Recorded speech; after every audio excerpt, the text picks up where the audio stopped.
so I'm taking yours. This takedown. What's up guys, Chadley here, back with another Borderlands 3 video. In today's video, we're going to be looking at a Flak build. I know, it's been a little bit since we've covered our boy Flak. He has not been faring well in Mayhem 4 for the most part. But I actually got a build today that's going to make your life a lot easier if you're trying to main Flak in Mayhem 4. Especially if you're doing the takedown. Now this build is actually going to be utilizing the Rakk Pak class mod. I know this thing is a pain to get, but I promise you it's worth it. Just grind it out, farm for it. I know it's going to be hard to get a perfect one. I do not have a perfect one. I do not feel like farming a perfect one. But if you want to, by all means, go for it. But let's go ahead and jump right into our gear. We're going to waste no time. And our first weapon we're going to be looking at is the Brainstormer. Now I actually have an anointment that has enemies taking increased damage by after they're attacked by Rakk attack. So with Rakk Pak, once you hit somebody, your racks are going to split into two other racks and they're going to seek out new enemies. So basically these giant hordes of enemies in the takedown are all going to be hit by racks. So you're going to be doing increased damage to them. You can also get the anointments on action skill end 100% extra weapon damage. That works just as well, probably even better because you don't even have to hit them with a Rakk attack. Now moving down, the Maggie, this thing is really nice. This thing puts out a ton of damage, especially against heavies. If you have a heavy in your way, just go ahead and shoot their little backpack thing with this thing.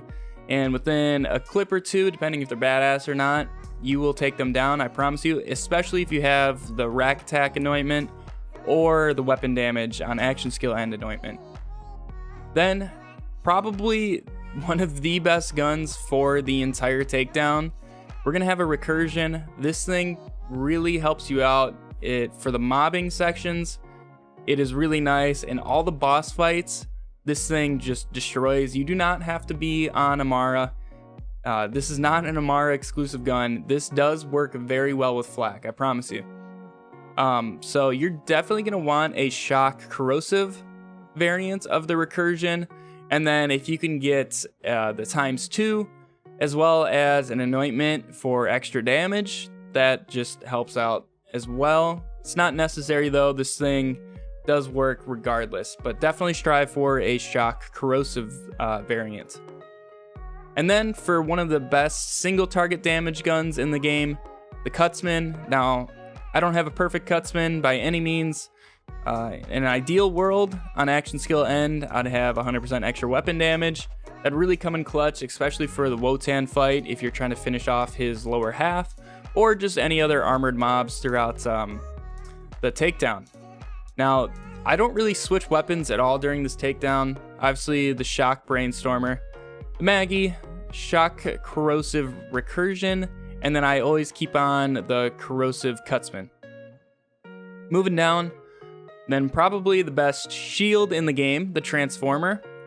I use that, completely negates a whole damage type, as well as heals you whenever you're damaged with that. And there's actually a ton of shock in this takedown, so you're actually be getting a lot of shields back. And then you're gonna want either the bonus elemental damage on action skill end anointed on it, or on action skill end regen, I think it's 5% of your max health. I personally don't have that, but the weakest part of Flak, any build for that matter, with Flak, is he has no survivability. That is definitely the toughest part. And that extra 5% health regen, it will basically be all the time because you're always going to be throwing those racks out there. That would be very helpful in my opinion. But if you're just looking for straight up damage, you don't care about survivability, you're going to want the 50% bonus elemental damage. I have shock on, and then the grenade, I have one with corrosive. If you want to farm a grenade that you actually like using, I don't actually really use the Hunter Seeker. I just have it for the bonus corrosive damage. You guys can go farm that, but that's completely up to you. Use whatever grenade you would like. And then, like I said, we're using Rakk Pak. And then for our relic, this one's kind of a must. The Snowdrift auto idle. The Snowdrift portion is really going to help you stay out of harm's way. You are very slow, especially during the Wotan fight when all the missiles are raining down on you. You're going to need that slide speed to get out of those targeting circles. And then the auto idle, it just gives you that extra survivability that Flak is really missing out on. That 18% of your max health after killing an enemy is very helpful, especially when you're rocking the recursion, because this thing can kill a whole horde very fast. And if you end up getting to like your health gate, this thing will put you back at full pretty quick.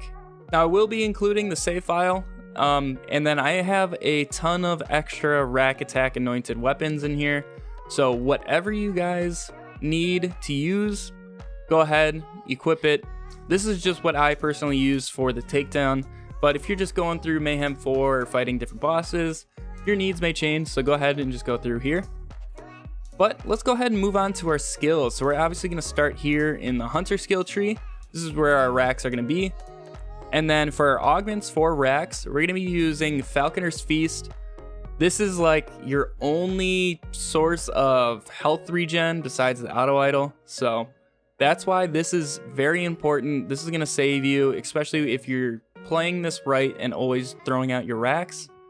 And then for extra healing, we're going to put 2 additional Rakk. It's also going to be extra damage, and it's going to spread to more people. So all those Rakk attack anointed weapons are going to be doing more damage as well.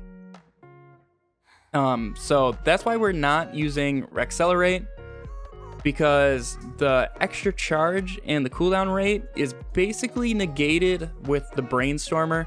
If you guys need your Rakk attack back, just shoot this at like a group of 2 or more enemies, and you will get your Rakks back almost instantly. Just shoot, 2 or 3 times. It's gonna chain, you're gonna do crits, and you're gonna get your Rakk attack back like that, I promise you. So onto the skills. We're gonna be using 5 points into Interplanetary Stalker. It's gonna give you extra damage, and the Rakks are actually affected by just general damage, not weapon damage or pet damage, but just the straight up damage. You're gonna get a bonus to their damage. That's why Interplanetary Stalker is a really good skill to have, especially with just the amount of enemies. You're gonna get up the stacks very quick, especially with the recursion and the Brainstormer. And then that's going to take us to Hunter's Eye. This is actually one of the only times this skill is very helpful, is here in the takedown. You're going to get extra crit damage against humans. And then the best part is the armor damage against robots. There's a ton of robots here. They're a pain in the ass, so that is very helpful. And then for getting our Rakks back with the Brainstormer, we're going to be using Head Count. The Rakk Pak is giving us a +1 in there, so that is also helpful. But in an ideal world for Rakk Pak, I would just probably have 3 in Grim Harvest and 2 into Pack Tactics. But at that point, we're going to need 2 more points to get down to the next tier. So we're going to put 1 point into Leave No Trace. This is just going to give us some ammo regen, especially with like the Brainstorm and Recursion, because they crit a ton. And then Second Intention, we're just going to get a little bit more reload speed. But you guys can split these up however you want. I wouldn't use Ambush Predator. You're always going to be near enemies in this takedown. There's just too many to stay far away. So that's why I would just pick between these two, how you want to split up those 2 points. Two Fang is not super helpful with just 2 points. It's going to be 10%. It's not really very reliable, so I'd rather just have a little bit of ammo regen and reload speed. So then 3 points in the big game. That's going to help all of your hunter skills like Interplanetary Stalker, and then the Most Dangerous Game. So the Most Dangerous Game, that is very helpful. When you guys kill a badass, you guys are going to be doing a ton more damage to everybody else, and the badasses are pretty spread out throughout this takedown, so I really like this, but also it translates well just going over to like Slaughter Shaft or just anything in Mayhem 4 in general. And then Galactic Shadow, you're gonna be doing more crit damage, and enemies are less likely to attack you. So anytime people cannot be shooting you in this takedown is very helpful. You want to take as little hits as possible because you cannot take hits. That's just flak for you. And then 5 points into Grim Harvest. You're going to get more gun damage, and your racks are going to be doing damage, and your pet is going to be doing damage. And going off the pet, I like to use the Countess Spider Ant. This is just probably the best for survivability, in my opinion. But then, lastly, we're going to put 1 point into Megavore. This is going to allow our Brainstormer and Recursion and just anything else for that matter to crit, not actually hitting the crit spots.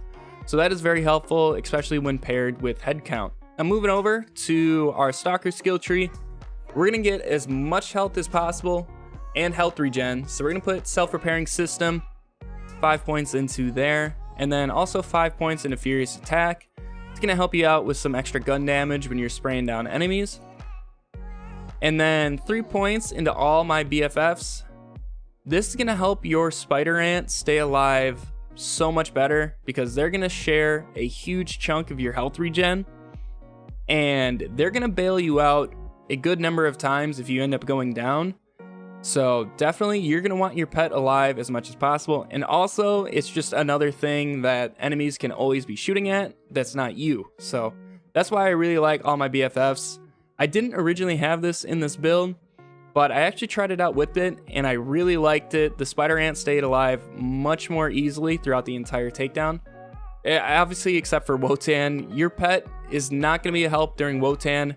He just runs straight towards Wotan's feet and immediately dies. So in the Wotan fight, don't count on your pet. Just keep that in mind. Hopefully that will maybe get fixed. Doubt it, but hopefully. And then we're going to move down to Turn Tail and Run. 3 points into there. It's going to give you health regen when you're moving and gun damage while you're still. So that's definitely helpful. And then like I said, with your pet bailing you out, you're going to need 1 point into Lick the Wounds. And then moving down for our last 3 points, the Fast and the Furious. This is going to help us get more gun damage and pet damage and movement speed. So that is also very helpful. You're going to need to be moving as fast as possible. And we have nothing in the Master skill tree. So that is overall the build. And like I said, with the save file, if you guys want to use any other weapons, you're more than welcome to.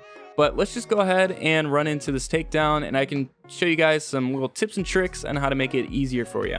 Now, if you guys are used to playing like Amara or Moze or something like that, you guys are going to need to take it a little bit slower. Flak obviously does not have the survivability that they do, so you're gonna have to take it one step at a time, but you guys will get through it, especially if this is the only character you feel like playing. You're just not gonna be able to get through the takedown in 10 minutes like Amara, but it'll be all right. Just go ahead and take out those guards, and then you're just always going to be throwing your racks. It's gonna be very helpful. And if you saw right there, the Recursion did a ton of damage, and there's only a couple guys around there. Those Death Spheres normally do some work on you, so definitely just get inside. And then for this first area, I try to go into this back right corner. There's a little like storage container that you can hide in, and it really helps you just take on the enemies on your own time. And if you guys need to heal up or something, just go ahead and walk in there, and you guys will have a much easier time. And then at this part, since there's so many enemies, I'm just always going to be throwing my racks. So if I do get hurt, I can heal.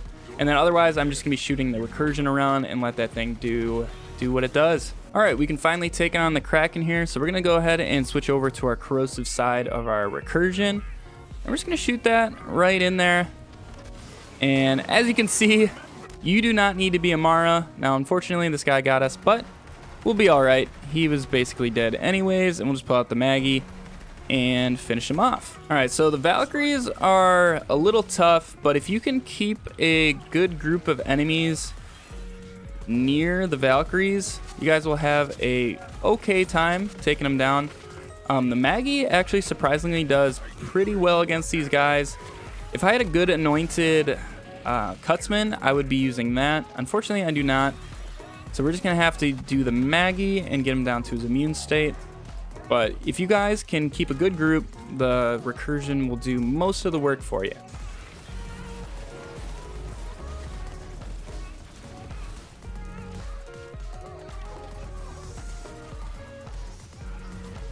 So So yeah, you can see I had that good group right there, and I was able to get down the Valkyrie to his immune state very, very fast. All right, another Valkyrie immune, and we're on to the final phase. All right, let's see if we can kill these guys pretty quick with the amount of enemies we have. Just keep chucking your racks, and it'll definitely help you guys stay alive.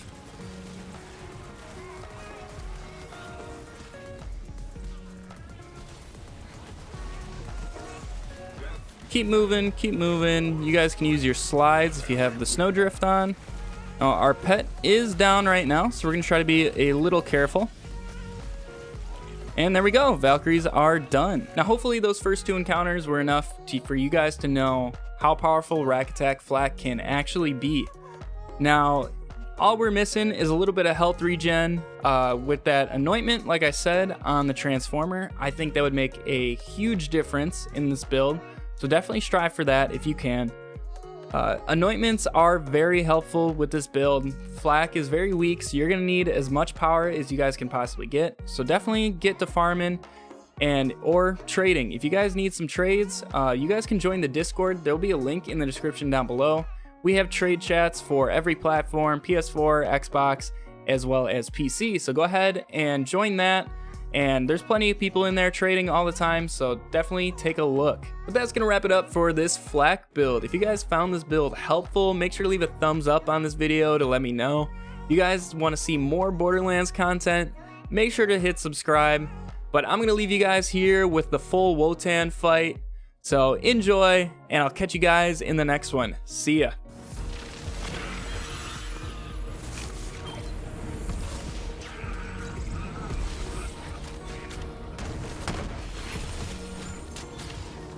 Racks up my sleeve.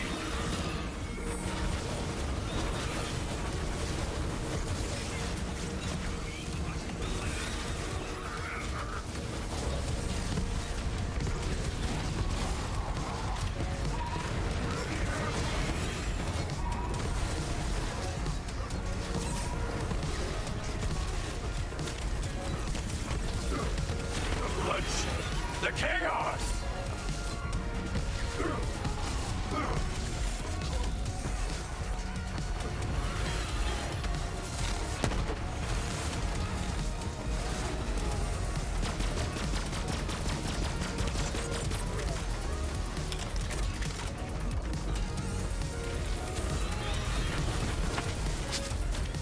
Have fun rotting.